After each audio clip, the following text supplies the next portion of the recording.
Hello everyone, welcome to T1 academy. I'm Sudheer Kumar. Daily current అఫైర్స్లో భాగంగా మనం ఈరోజు 6th జూన్కి సంబంధించిన వేరియస్ కరెంట్ అఫైర్స్ ఏవైతే న్యూస్లో ఉన్నాయో వాటి గురించి ఇన్ డీటెయిల్గా చూద్దాము. సో ఆల్రెడీ నిన్న డే ఆఫ్ ది క్వశ్చన్ అని చెప్పేసి కూడా ఇంట్రడ్యూస్ చేయడం జరిగింది కదా. సో ఆ క్వశ్చన్కి ఆన్సర్ చూద్దాం. So question of the day అని చెప్పేసి నిన్న జరిగినటువంటి కరెంట్ అఫైర్స్లో నుంచి ఈరోజు క్వశ్చన్ అడగడం జరుగుతుంది. ఒక రివిజన్ ఓరియంటెడ్లో మీరు దానికి ఆన్సర్ వచ్చేసి కామెంట్ సెక్షన్లో కామెంట్ చేయండి. ఓకే, సో నిన్నటి క్వశ్చన్ కాబట్టి నిన్న ఆల్రెడీ ఎక్స్ప్లెయిన్ చేయడం జరిగింది. సో ఆన్సర్ ఏందో చూద్దాం. What is the main objective of the Umeed portal launched by the ministry of minority affairs? So option A, to provide financial aid to minority student. Option B, to register private properties under government schemes. Option C, to digitize and streamline వర్క్ property registration. Option D, to promote interfaith dialogue across the communities. So Telugu medium students ఎవరైతే ఉన్నారో మీరు తెలుగులో కూడా ఇక్కడ question ఇవ్వడం జరిగింది, మీరు ఆన్సర్ చేయండి. So the correct option is to digitize and streamline వర్క్ ప్రాపర్టీ రిజిస్ట్రేషన్. ఓకే, ఏవైతే వర్క్ ప్రాపర్టీస్ ఉన్నాయో వాటిని వర్క్ ప్రాపర్టీస్ అమెండ్మెంట్ యాక్ట్ రీసెంట్గా వచ్చింది కదా 2025, దాంట్లో భాగంగా డిజిటలైజ్ చేయడం కోసం అని చెప్పేసి మినిస్ట్రీ ఆఫ్ మైనారిటీ అఫైర్స్ వారు ఈ ఉమీద్ పోర్టల్ తీసుకురావడం జరిగింది. 100% వచ్చే క్వశ్చన్ అండి, 100% వస్తుంది. There is no doubt. Upcoming ఎగ్జామ్స్లలో ఇటీవల కాలంలో ఉమీద్ పోర్టల్ న్యూస్లో ఉంది, దేనికి సంబంధించింది అని అడుగుతాడు. 100కి 200% ఖచ్చితంగా ఈ క్వశ్చన్ వస్తుంది. ఓకే, ఈరోజు క్వశ్చన్ ఆఫ్ ది డే ఈ రోజుది కనుక చూసుకున్నట్లయితే ఏంటి, which of the following statements about Ramsar sites in India is incorrect అంటున్నాడు.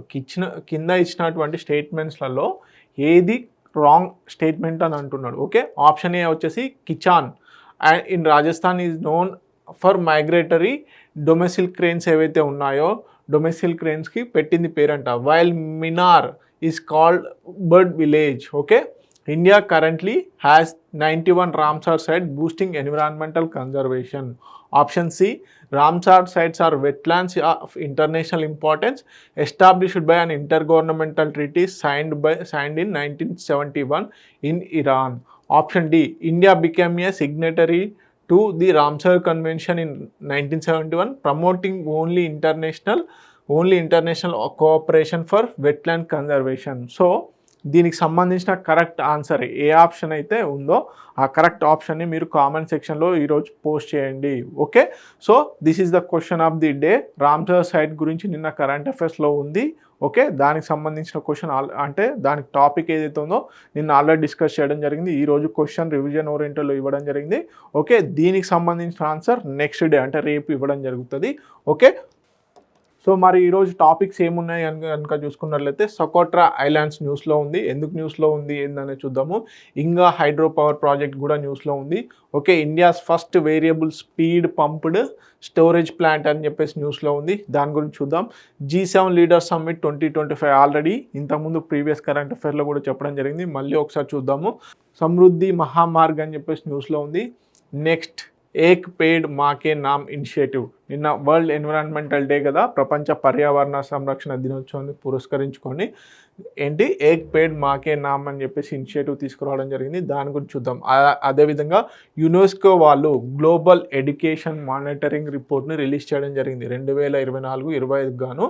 యునెస్కో వాళ్ళు global education monitoring report. So ఆ రిపోర్ట్ యొక్క హైలైట్స్ చూద్దాము. ఓకే, డసాల్ట్ ఏవియేషన్ను అదేవిధంగా టాటా అడ్వాన్స్ సిస్టమ్స్ రెండు కూడా రఫేల్ ఫైటర్ జెట్స్కి సంబంధించి బాడీ అంటే వింగ్స్, టైల్స్ ఇవి కాకుండా ఏదైతే మెయిన్ బాడీ ఉంటుందో ఆ మెయిన్ బాడీ ఇండస్ట్రీ తీసుకురాబోతుంది. ఎక్కడ తీసుకురాబోతుంది ఏంటి అనేది చూద్దాం. ఓకే, సో అదేవిధంగా ఇంకొన్ని మిస్లీనియస్ కరెంట్ అఫైర్స్ ఉన్నాయి, వాటి గురించి డీటెయిల్ చూద్దాం. Okay, question of the day answer నిన్నటి క్వశ్చన్ ఏదైతే ఉందో దానికి ఆన్సర్ వచ్చేసి option C is the correct answer, to digitize and streamline వర్క్ ప్రాపర్టీ రిజిస్ట్రేషన్. ఓకే, నెక్స్ట్ ఈరోజు క్వశ్చన్ వచ్చేసి రామ్సార్ రిలేటెడ్. సో మీరు కామెంట్ సెక్షన్లో కామెంట్ చేయండి, దయచేసి కామెంట్ చేయండి. నేను చూస్తున్నాను ఎంతమంది కామెంట్ చేస్తారని, వ్యూస్ చూస్తున్నారు కానీ ఆన్సర్ చేయలేకపోతున్నారు. ఆల్రెడీ డిస్కస్ చేసిన టాపిక్స్ నుంచే క్వశ్చన్ ఇవ్వడం జరుగుతుంది. సో ఇంటరాక్షన్ అవ్వండి, మీకు ఏ తప్పైనా రైట్ అయినా మీరు మొహమాటం లేకుండా ఆప్షన్స్ చేయండి. ఎందుకు అంటే మీరు ఇప్పుడు కనుక ఆన్సర్ చేయకపోతే రేపు ఎగ్జామ్లో ఏం ఆన్సర్ చేయగలుగుతారు చెప్పండి.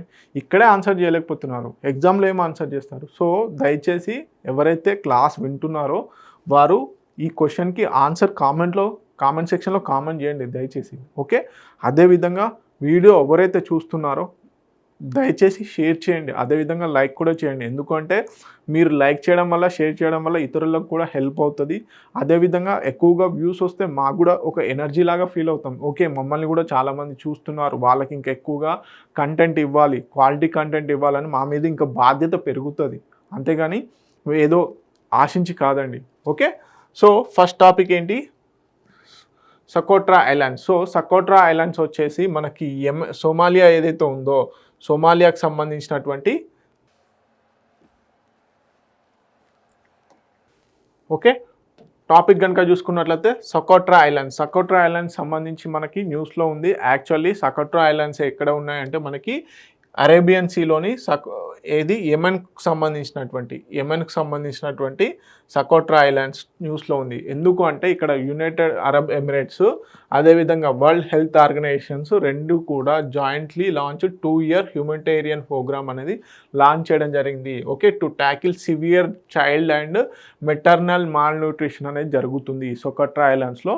సో సకోట్రా ఐలాండ్స్లో యునైటెడ్ అరబ్ ఎమిరేట్స్ అదేవిధంగా వరల్డ్ హెల్త్ ఆర్గనైజేషన్స్ రెండు కూడా సంయుక్తంగా ఈ హ్యూమనిటేరియన్ అసిస్టెన్స్ ప్రోగ్రామ్ని, మానవతా సహాయ ప్రోగ్రామ్ని తీసుకురావడం జరిగింది. ఎందుకు అంటే ఈ యెమెన్కు సంబంధించిన ఈ సకోట్రా ఐలాండ్స్ ఏవైతే ఉన్నాయో, ఈ సకోట్రా ఐలాండ్స్లో చైల్డ్ మాల్ న్యూట్రిషను అంటే చిన్న పిల్లలు చనిపోవడము, అదేవిధంగా మెటర్నల్ మాల్ న్యూట్రిషన్ అనేది జరుగుతుంది. ఓకే, ఎవరైతే మాతృత్వాలు ఉంటారో, సో ఆ మదర్స్ ఉంటారో వారికి తగినంత ఆహారం లభించడం లేదు. సో అందుకని చెప్పేసి హ్యూమనిటేరియన్ అసిస్టెన్స్ ఇస్తున్నాము అని చెప్పేసి న్యూస్లో ఉంది.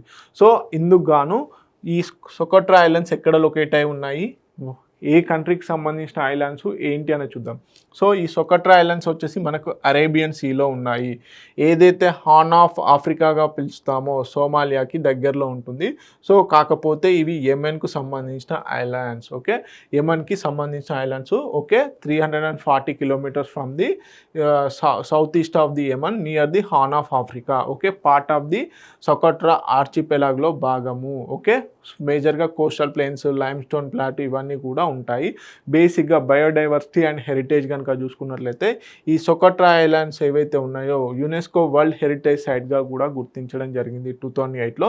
So about 37% of the plant species are endemic. So ఇది ఇంపార్టెంట్ అనమాట. సకోట్రా ఐలాండ్స్కు known for its exceptional ecological richness కూడా ఈ సకోట్రా ఐలాండ్స్ పెట్టింది పేరు. సో ఇది ఒక యునెస్కో వరల్డ్ హెరిటేజ్ సైట్ కూడా. So important. Okay, Telugu medium అభ్యర్థులు ఎవరైతే ఉన్నారో వారి యొక్క అభ్యర్థన మేరకు సార్ స్లైడ్స్ని తెలుగులో కూడా ఉంచండి అంటే మేము ఈ ఇనిషియేటివ్ కూడా తీసుకురావడం జరిగింది. నాకు తెలిసినంత వరకు బోత్ లాంగ్వేజెస్లో బైలింగ్వల్లో పీపీటీ ప్రొవైడ్ చేసేటువంటి ఏకైక అకాడమీ T1 అకాడమీ.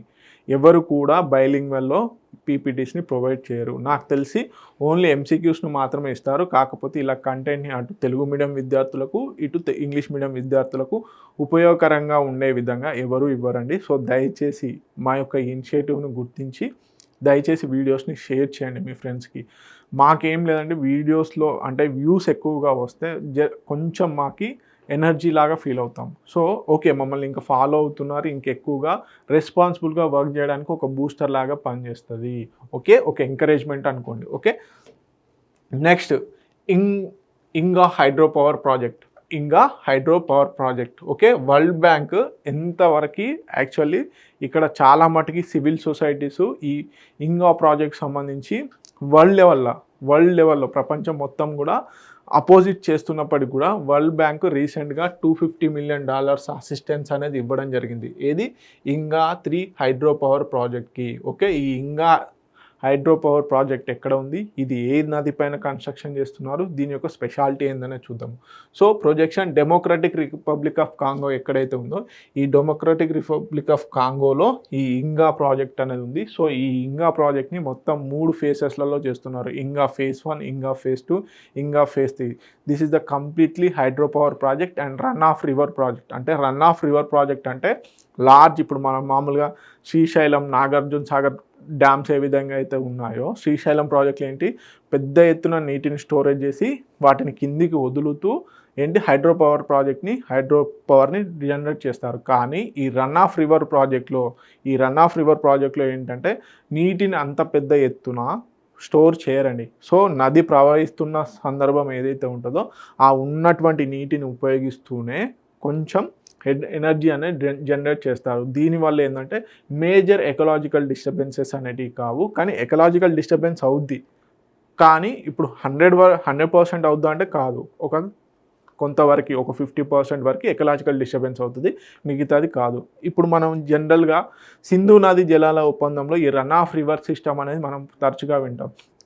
ఇది ఇండస్, జీలం, చినాబ్ నదులు ఏవైతే ఉన్నాయో ఆ నదులపైన ఈ రన్ ఆఫ్ రివర్ ప్రాజెక్ట్స్ని మాత్రమే కట్టాలి, డ్యామ్స్ని కట్టద్దు అని చెప్పేసి ఒప్పందంలో ఉంది. అంటే ఇండియన్ గవర్నమెంట్ ఒకవేళ ఆ వాటర్ నుంచి ఎనర్జీని జనరేట్ చేసుకోవాలంటే ఈ రన్ ఆఫ్ రివర్ టెక్నాలజీని ఉపయోగించుకొని వాడుకోవాలి తప్ప డ్యామ్స్ని కన్స్ట్రక్షన్ చేయరాదు. కానీ ఇప్పుడు ఏంటి, మనకు పహల్గామ్ అటాక్ తర్వాత సింధు నది జలాల ఒప్పందాన్ని మనము పాటించడం లేదు. That is another issue.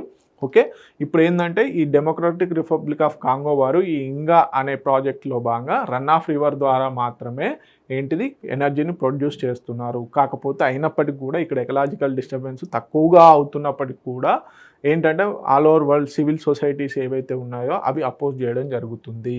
Okay, so situated 225 kilometers for the కిషాన్సా ఏదైతే ప్రావిన్స్ ఉందో దానికి దూరంగా ఉంది. సో ఏ రివర్ పైన అంటే కాంగో రివర్ పైన.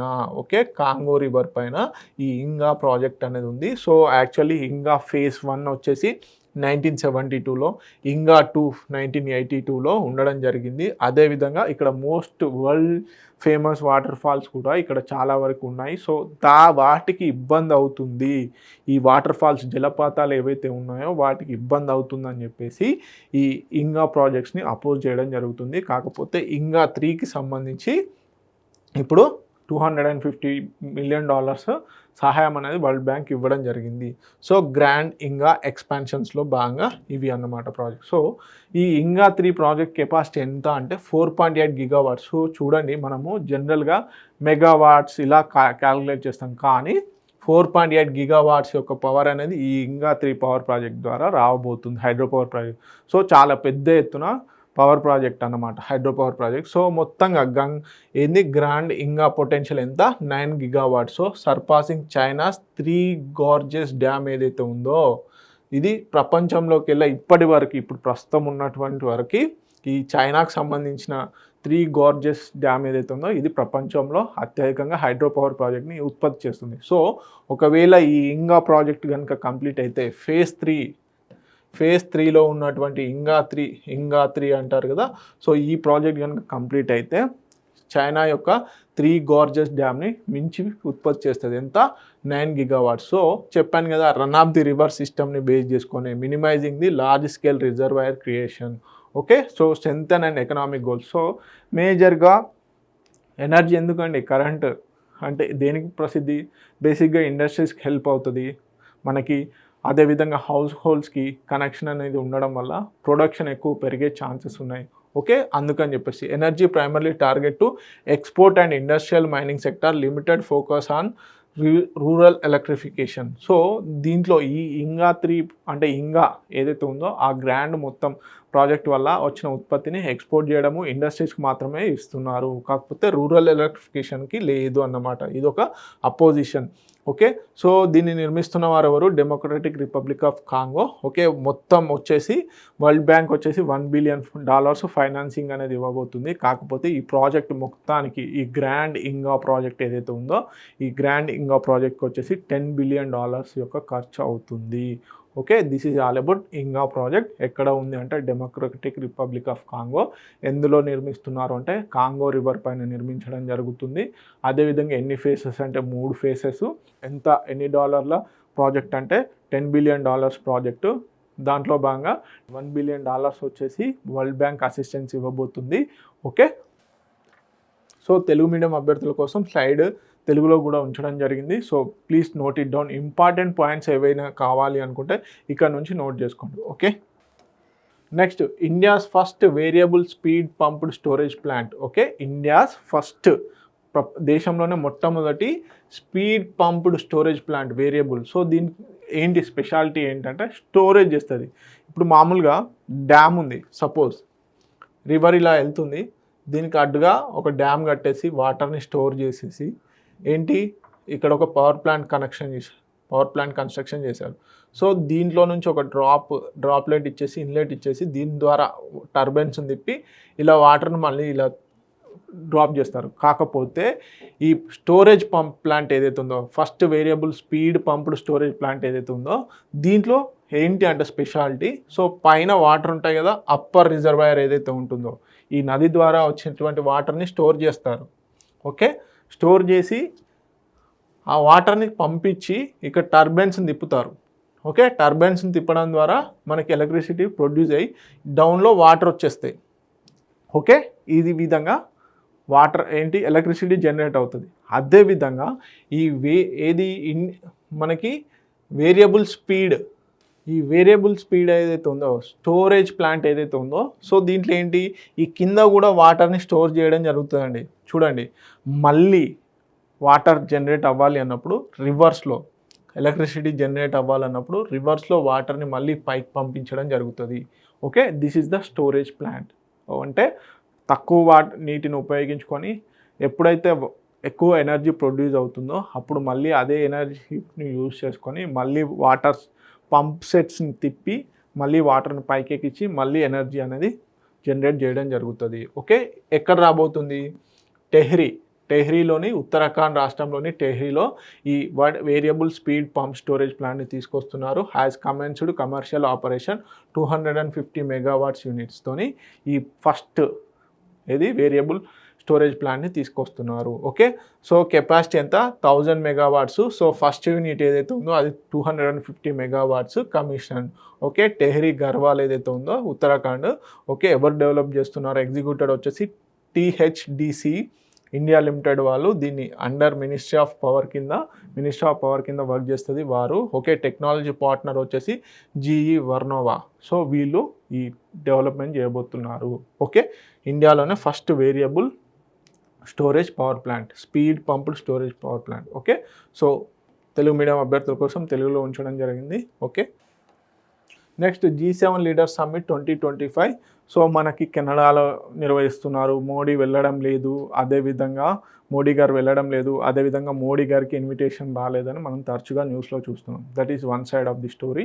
సో ఇప్పుడు ఏంటంటే గడిచిన 6 సంవత్సరాల్లో ఫస్ట్ టైం మోడీ వెళ్ళడం లేదు, G7 సమ్మిట్కి అటెండ్ అవ్వట్లేదు. సో ఆల్రెడీ G7 సమ్మిట్కి సంబంధించి G7 గ్రూప్కి సంబంధించి ఒకసారి నేను క్లాస్లో చెప్పాను, మళ్ళీ రివైజ్ చేద్దాము. సో కెనడాలో ఎన్నోసార్లు మీట్ అవుతుంది G7 సమ్మిట్ అంటే 7th time. So hosting Canada వచ్చేసి 7th టైం ఈ హోస్టింగ్ చేయబోతుంది. సో 2025లో నిర్వహించబోయేటువంటి G7 సమ్మిట్ ఎన్నోది అంటే 51వ G7 సమ్మిట్. ఓకే, సో ఎక్కడ అల్బర్టా అనే ప్లేస్లో ఈ G7 సమ్మిట్కి నిర్వహించడం జరుగుతుంది. So India has not received the invitation for the first time since 2019. Okay, 2019 నుంచి మోడీ గారు అటెండ్ అవ్వడం జరుగుతుంది. కాకపోతే ఇండియాకి ఈసారి ఇన్విటేషన్ రాలేదు. ఎందుకు అంటే హర్జిత్ పూరి సింగ్ ఏదైతే ఖలిస్తాన్కి సంబంధించిన క్యాండిడేట్ ఉన్నాడు కదా, సో తనకు సంబంధించినటువంటి హత్య చేశారు అని చెప్పేసి అబండాలు ఉన్నాయి. సో ఆ ఇష్యూ వల్ల ఏంటి అంటే మనకు మోడీ గారికి ఇన్విటేషన్ రాలేదు. సో అదేవిధంగా G7 కంట్రీస్ ఎవరు ఏంటి అనేది చూద్దాం. ఇది ఒక ఇన్ఫార్మల్ మేజర్ ఎకనామిక్ గ్రూప్ అండి. సో ప్రపంచంలో ఉన్నటువంటి అత్యంత శక్తివంతమైనటువంటి దేశాలు, ఎకనామిక్గా ఆర్థిక వ్యవస్థలో అత్యంత శక్తివంతమైనటువంటి దేశాలు, డెవలప్డ్ నేషన్స్ ఏవైతే ఉన్నాయో అవి కలిసి ఒక ఇన్ఫార్మల్ గ్రూప్గా ఏర్పడడం జరిగింది. అంటే ఒక చార్టర్ ద్వారానో దీని ద్వారా ఏర్పడలేదు. వీటికంటూ ఒక ప్రాపర్ సెక్రటరియట్ లేదు. ఓకే, సో కంట్రీస్ ఏంటంటే United States, Canada, Italy, Germany, France, Japan, UK. ఇవి కంట్రీస్ అన్నమాట. Okay, United States, Canada, France, Germany, Italy, Japan, Canada. So ఓవరాల్గా 40% ఆఫ్ ది వరల్డ్ జీడిపిని కలిగి ఉంటుంది. 10% ఆఫ్ ది వరల్డ్ పాపులేషన్ మాత్రమే ఉంటుంది. So no legal status and permanent secretariat decisions require members ratification base చేసుకొని ఉంటుంది. ఒక ఇన్ఫార్మల్ గ్రూపు. సో ఇది యాక్చువల్గా 1973లో కేవలం ఫైనాన్స్ మినిస్టర్స్ మీటింగ్తోనే జరిగింది. సో ఫస్ట్ మీటింగ్ వచ్చేసి ఫస్ట్ సమ్మిట్ వచ్చేసి 1975లో ఫ్రాన్స్లో నిర్వహించడం జరిగింది. కెనడా వచ్చేసి 1976లో జాయిన్ అయింది. ఓకే, ఇది ఒకప్పుడు G8 గ్రూప్గా ఉండేది, G8 గ్రూప్గా. ఓకే, 1998లో 1998లో రష్యా జాయిన్ అయ్యింది. ఓకే, రష్యా జాయిన్ అయింది ఎప్పుడు? 1998లో. కాకపోతే 2014లో క్రిమియా ఏదైతే ఉందో క్రిమియాని ఆక్యుపై చేయడం వల్ల కంట్రీస్ రష్యాని వెలివేయడం జరిగింది. రష్యా ఇప్పుడు పార్ట్ కాదు. So now it came to G7 countries. Okay, so ఇదంతా కూడా మనకి తెలుగులో ఇవ్వడం జరిగింది. ఎవరైతే తెలుగు మీడియం స్టూడెంట్స్ ఉన్నారో ఫ్యాక్చువల్ ఇన్ఫర్మేషన్ని నోట్ చేసుకోండి. ఓకే, నెక్స్ట్ సమృద్ధి మహామార్గ్. ఓకే, దీని యాక్చువల్ పేరు వచ్చేసి సమృద్ధి మహామార్గ్. దీని యాక్చువల్ పేరు వచ్చేసి అఫీషియల్ నేమ్ వచ్చేసి హిందూ హృదయ సామ్రాట్ బాల్ సాహెబ్ థాకరే మహారాష్ట్ర సమృద్ధి మహామార్గ్ అని దీని అఫీషియల్ పేరు. సో దీని యొక్క పొడవు 701 కిలోమీటర్లు. Okay, 701 kilometres. ముంబై నుండి నాగ్పూర్ని కనెక్ట్ చేస్తూ ఒక మేజర్ డెడికేటెడ్ గ్రీన్ఫీల్డ్ హైవేని నిర్మించబోతున్నారు. ఓకే, దీంట్లో భాగంగా చూద్దాం, దీని హైలైట్స్ చూద్దాం. యాక్చువల్ అఫీషియల్ పేరేంటి? హిందూ హృదయ్ సామ్రాట్ బాల్ సాహెబ్ థాకరే మహారాష్ట్ర సమృద్ధి మహామార్గ్ అని పేరు పెట్టడం జరిగింది. ముంబైని నాగ్పూర్ని కనెక్ట్ చేయడం దీని యొక్క మెయిన్ ఇంటెన్షన్. సో ఈ ప్రాజెక్ట్ యొక్క మేజర్ కాస్ట్ ఎంత? 55,335 కోట్లు. 55,335 కోట్లు. సో దీనికోసం అని చెప్పేసి 8,800 హెక్టార్స్ అనేది 24,000 ఫార్మర్స్ నుంచి కలెక్ట్ చేయడం జరిగింది. Okay, so greenfield and access controlled express way. Okay, మొత్తంగా కూడా కొత్తగా నిర్మించబోతున్నారు. 6 lane corridor. Okay, 6 lane corridor. దీని ఫ్యూచర్లో 8 లేన్గా ఎక్స్పాండ్ చేసుకోవచ్చు. High speed and safe travel, world class driving experience with fuel efficiency and reduced congestion. So మేజర్గా మనకి ఆత్మనిర్భర్ భారత్లో భాగంగా, అదేవిధంగా సాగర్మాలలో ప్రాజెక్ట్లో భాగంగా ఏంటి అంటే రోడ్ ఇన్ఫ్రాస్ట్రక్చర్ అనేది ఎక్కువగా బిల్డ్ చేస్తున్నారు. మనకి pipe line, national infrastructure pipe లైన్లో భాగంగా కూడా ఇన్ఫ్రాస్ట్రక్చర్స్ ఏవైతే రోడ్స్, రైల్వే అండ్ అదేవిధంగా ఏవియేషన్కి సంబంధించినటువంటి ఎయిర్పోర్ట్స్ ఏవైతే ఉన్నాయో వాటిని డెవలప్ చేయడం జరుగుతుంది. సో దాంట్లో భాగంగానే ఇప్పుడు ఈ హైవేని బిల్డ్ చేస్తున్నారు. సో ఇదొక ఎక్స్ప్రెస్ హైవే. సో నాగ్పూర్ నుంచి ముంబైకి మధ్యలో ఎంతకు తగ్గించారు అంటే 7 అవర్స్కి తగ్గించడం జరిగింది. Okay, so Mumbai Nashik highway ఏదైతే ఉందో ఓల్డ్ ముంబై నాసిక్ హైవేకి సంబంధించి కూడా దీనికి కనెక్టింగ్గా ఉంది. సో దీనివల్ల ఏంటంటే ఒక రకంగా ఆర్థికంగా బెనిఫిట్ జరుగుతుంది, ఇన్ఫ్రాస్ట్రక్చర్ పరంగా బిల్డప్స్ వస్తాయి. అదేవిధంగా మేజర్గా గ్రీన్ఫీల్డ్ అంటే ఈ ఓన్లీ హైవే నిర్మించినంత మాత్రాన అయిపోదండి. సో దీంట్లో పారిశ్రామిక కారిడార్స్, ఇండస్ట్రియల్ కారిడార్స్ అనేటివి కూడా రావడం జరుగుతుంది. సో అక్కడ ఇండస్ట్రీస్ ఎప్పుడైనా ఇన్ఫ్రాస్ట్రక్చర్ ఉంటే, రోడ్స్, రైల్వే, బ్రిడ్జ్ కనెక్షన్స్ ఉంటే, ఎయిర్ కనెక్షన్స్ ఉంటే ఎక్కువగా ఇండస్ట్రీస్ వచ్చేందుకు ఛాన్సెస్ ఉంటాయి. ఎందుకంటే ఇండస్ట్రీస్కి కావాల్సిన ముడి సామాను ఏవైతే రా మెటీరియల్స్ కానీ ఇన్పుట్స్ కానీ ఈజీగా యాక్సెస్ ఉంటుంది కాబట్టి, ట్రాన్స్పోర్ట్ ఇష్యూస్ ఉండవు కాబట్టి, ఎఫిషియన్స్గా వర్క్ చేసుకోవచ్చు కాబట్టి అక్కడ ఇండస్ట్రీస్ని నెలకొల్పడం జరుగుతుంది. గ్రీన్ఫీల్డ్ ప్రాజెక్ట్స్, అదేవిధంగా బ్రౌన్ ఫీల్డ్ ప్రాజెక్ట్స్ అన్నీ కూడా రావడం జరుగుతుంది. ఓకే, ఇదంతా కూడా తెలుగు మీడియం అభ్యర్థుల కోసం ఉంచడం జరిగింది. సో పేరు చాలా ఇంపార్టెంట్. ఏ 2 ప్లేసెస్ని కనెక్ట్ చేస్తుందంటే ముంబై అండ్ నాగ్పూర్. 701 కిలోమీటర్స్ మొత్తంగా. ఓకే, ఎన్ని lanes? 6 lanes, expandable up to 8 lanes. Okay, next ఏక్ పేడ్ మాకే నామ్ initiative. So world environmental day, ప్రపంచ పర్యావరణ దినోత్సవాన్ని పురస్కరించుకొని నిన్న ప్రధానమంత్రి నరేంద్ర మోడీ గారు ఒక మొక్కను నాటి ఏక్ పేడ్ మాకే నామ్ ఇనిషియేటివ్ని తీసుకురావడం జరిగింది. చాలా ఇంపార్టెంట్, ఖచ్చితంగా న్యూస్లో ఉంటుంది, కరెంట్ అఫైర్స్లో భాగంగా ఖచ్చితంగా ఏదో ఒక ఎగ్జామ్లో అడుగుతాడు, 100% అడుగుతాడు. ఏక్ పేడ్ మాకే నామ్ పే ఇనిషియేటివ్ అనేది ఎవరు లాంచ్ చేశారు అని అడుగుతాడు. So sapling planted Mahavir Jayanti పార్క్లో నిన్న న్యూఢిల్లీలో ఒక మొక్కను నాటి దీన్ని స్టార్ట్ చేశారు. సో క్యాంపెయిన్ థీమ్ ఏంటి? Plant a tree in the name of the mothers. Okay, encourages symbolic environmental action through personal dedication. So దీన్ని యాక్చువల్గా 2024లోనే లాంచ్ చేశారు, పెప్పల్ ట్రీని నాటి బుద్ధ జయంతి పార్క్లో. కాకపోతే ఏంటంటే ఇప్పుడు దానికి థీమ్ ఇచ్చారు, ఏక్ పేడ్ మాకే నామ్ ఇనిషియేటివ్. సో 2025 సంవత్సరంలో మొత్తం ఎంత? 10 కోట్ల మొక్కల్ని నాటాలని చెప్పేసి ఇండియా వైడ్గా అనుకుంటున్నారు. ఓకే, జూన్ 5 నుంచి సెప్టెంబర్ 30 మధ్యలో ఈ ప్రాజెక్ట్ని కంప్లీట్ చేయబోతున్నారు. ఓకే, తెలుగు మీడియం అభ్యర్థుల కోసం స్లైడ్ అనేది తెలుగులో ఉంచడం జరిగింది. Okay, next Aravalli green wall project ప్రారంభం. ఓకే, సో మనకి ఆరావళి గ్రీన్ వాల్ ప్రాజెక్ట్ అంటే ఆరావళి హిల్స్ ఏవైతే ఉన్నాయో ఈ గుజరాత్, రాజస్థాన్, హర్యానా వరకు ఉన్నటువంటి బెల్ట్ ఏదైతే ఉందో మనకి ఈ బెల్ట్లో ఆరావళి దగ్గర బేసిక్గా ఏంటంటే శాండ్, ఎస్పెషల్లీ మనకు ఉన్నటువంటి ఎడారి ఏదైతే ఉందో రాజస్థాన్లో ఉన్నటువంటి ఇసుక రేణువులన్నీ మొత్తం వచ్చి ఇక్కడ పేరుకుపోతున్నాయి. సో దీనివల్ల ఏంటంటే ఇక్కడ వాటర్ అనేది లభించడం లేదు. సో అదేవిధంగా వర్షాలు పడాలన్నా కానీ మనకు ఫారెస్ట్రీ ఉండాలి. సో అందుకని చెప్పేసి ఈ 700 కిలోమీటర్ స్ట్రెచ్ ఏదైతే ఉందో ఈ 700 కిలోమీటర్ స్ట్రెచ్లో మొత్తంగా కూడా ఈ ఆరావళి గ్రీన్ వాల్ ప్రాజెక్ట్ని తీసుకురాబోతున్నారు, అంటే చెట్లని నాటబోతున్నారు.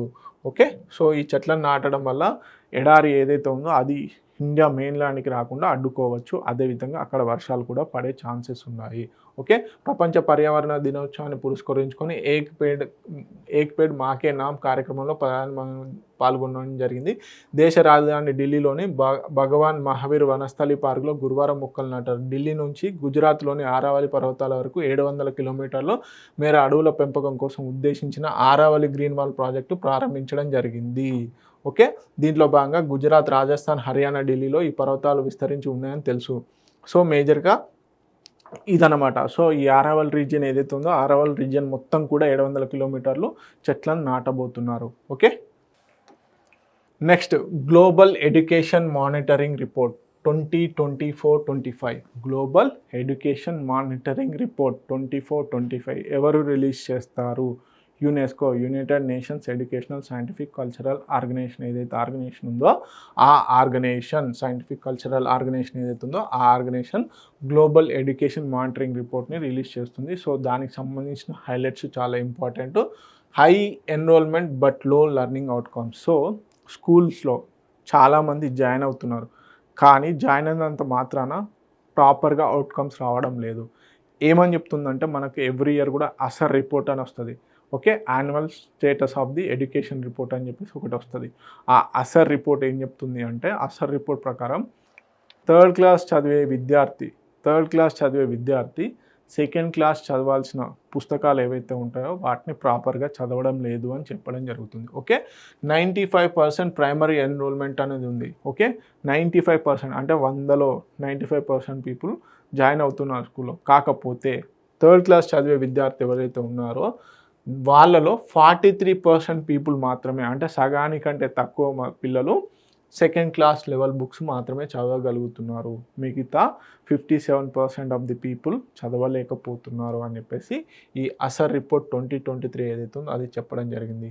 Okay, math proficiency remains week. Only 25% of the class 8 students, only 25% of the class 8 student proficiency in NAS 2021. Okay, అదేవిధంగా జెండర్ డిస్పారిటీ ఇన్ లీడర్షిప్. ఈ రిపోర్ట్ ఏమని చెప్తుందంటే స్కూళ్ళలో టీచర్స్ ఏ విధంగా ఉన్నారంటే స్కూల్ ఎడ్యుకేషన్లో వచ్చేసి ఫీమేల్ టీచర్స్ ఎక్కువగా ఉన్నారు, కానీ యూనివర్సిటీ లెవెల్లో వైస్ ఛాన్సలర్స్, ప్రొఫెసర్స్ మాత్రం తక్కువగా ఉన్నారు అని చెప్తున్నారు. Okay, women make 60% of the elementary teachers but only 30% of central university vice chancellors పొజిషన్లో ఉండడం జరిగింది. ఓకే, దీనివల్ల జెండర్ డిస్పారిటీ ఇన్ లీడర్షిప్లో ఉంది.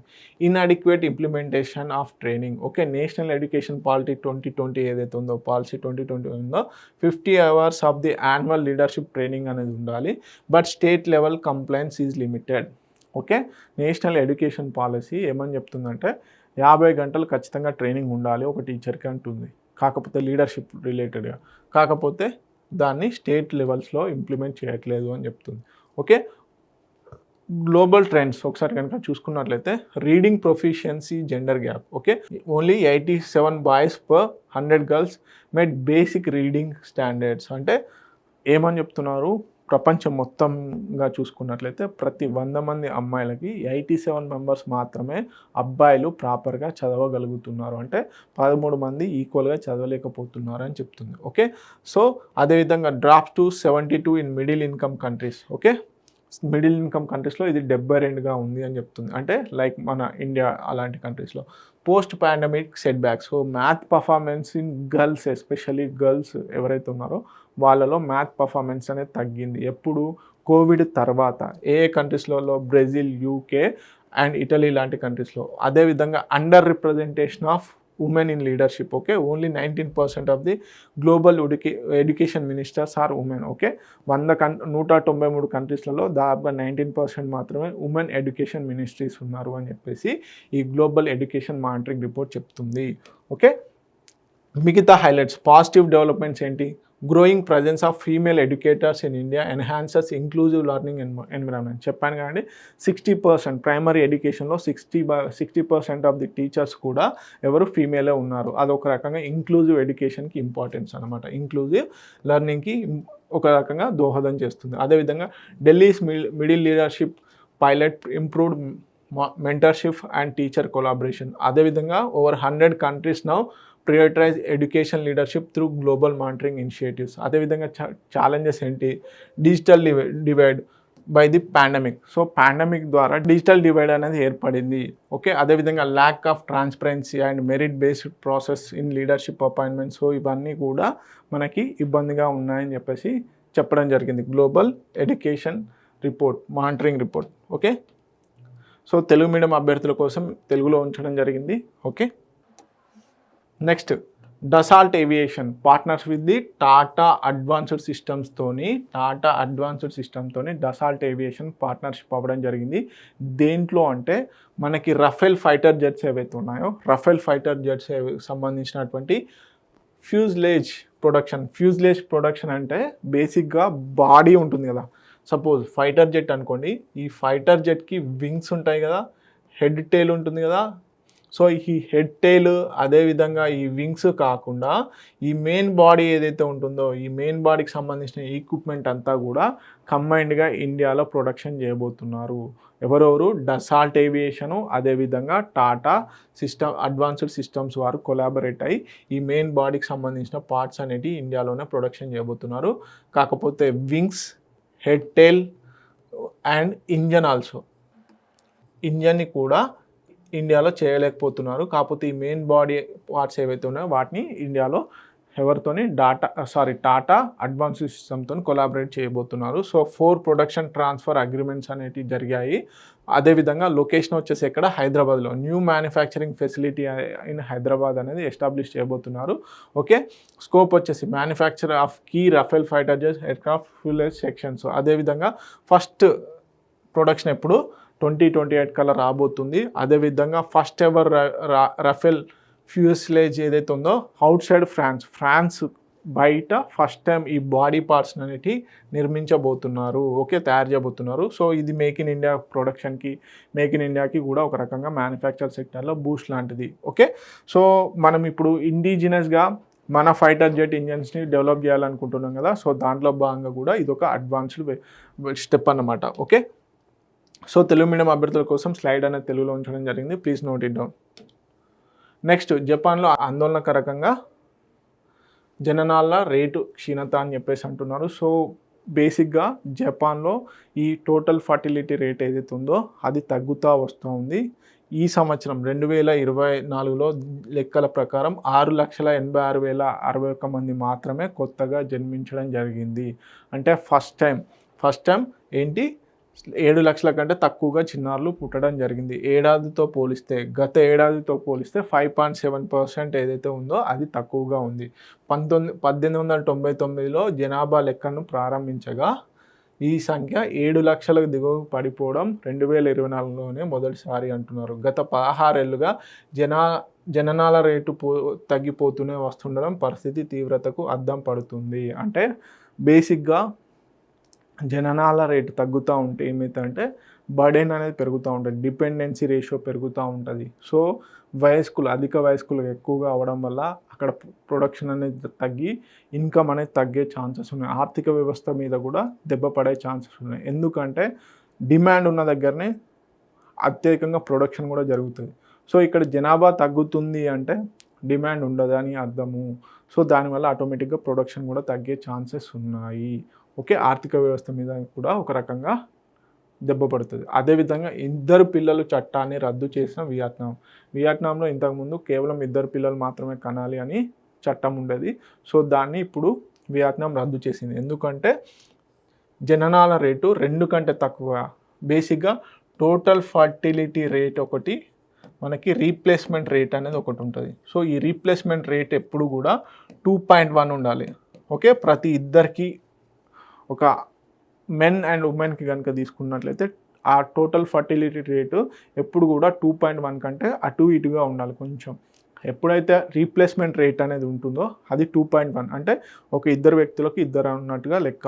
సో ఆ రేట్ ఎప్పుడైతే తగ్గుతుందో 2.1 కంటే తగ్గుతుందో అది ఇబ్బందికరం అండి. ఎందుకంటే తగినంత జనాభా ప్రొడక్షన్ జరగట్లేదని అర్థము. ఓకే, రీప్లేస్మెంట్ రేట్ ఒకటి, అదేవిధంగా టోటల్ ఫర్టిలిటీ రేటు. సో ఇప్పుడు ఇది టోటల్ ఫర్టిలిటీ రేట్ ఇండియాలో 2.1 ఉంది. సో దీనివల్ల ఈ రీప్లేస్మెంట్ రేట్ కూడా ఎఫెక్ట్ అయ్యే ఛాన్సెస్ ఉన్నాయి. ఓకే, నెక్స్ట్ భారత్లో ఓపెన్ ఏఐ అకాడమీ అనేది ఎస్టాబ్లిష్ చేయబోతున్నారు. సో ఐటీ మంత్రిత్వ శాఖ నేతృత్వంలో ఇండియా ఏఐ మిషన్ భాగస్వామ్యంతో ఓపెన్ ఏఐ అకాడమీని గురువారం ఓపెన్ ఏఐ ప్రారంభించింది. చాట్‌జీపీటీని తీసుకొచ్చినటువంటి ఓపెన్ ఏఐ తన ఏఐ శిక్షణ ప్లాట్ఫామ్ని అంతర్జాతీయంగా విస్తరించడమే ఇదే మొదటిసారి. తమ భాగస్వామ్య లక్ష్యాలను సాధించేందుకు ఓపెన్ ఏఐ, ఇండియా ఏఐలు అవగాహన పూర్వక ఒప్పందాన్ని కూడా కుదుర్చుకున్నాయి, memorandum of understanding. Okay, OpenAI ఇండియాలో ఒక అకాడమీని ఎస్టాబ్లిష్ చేయబోతుంది. ఓకే, అదనమాట. సో ఇవన్నీ ఇంపార్టెంట్ కరెంట్ అఫైర్స్. మరిన్ని ఇంపార్టెంట్ కరెంట్ అఫైర్స్ కోసం T1 అకాడమీ యూట్యూబ్ ఛానల్ని ఫాలో అవ్వండి. అదేవిధంగా దయచేసి నేను అడిగిన క్వశ్చన్ ఏదైతే నేను రోజు పీపీటీలో ప్రొవైడ్ చేస్తున్నానో దానికి ఆన్సర్ కామెంట్ సెక్షన్లో, తప్పైనా పర్వాలేదు మీరు కామెంట్ సెక్షన్లో కామెంట్ చేయండి. ఏం కాదు, ఇప్పుడు ఆన్సర్ చేయకపోతే ఎగ్జామ్లో కూడా ఆన్సర్ చేయలేరు. Okay, please watch T1 academy. Thank you so much. Please share video as much as possible. Thank you.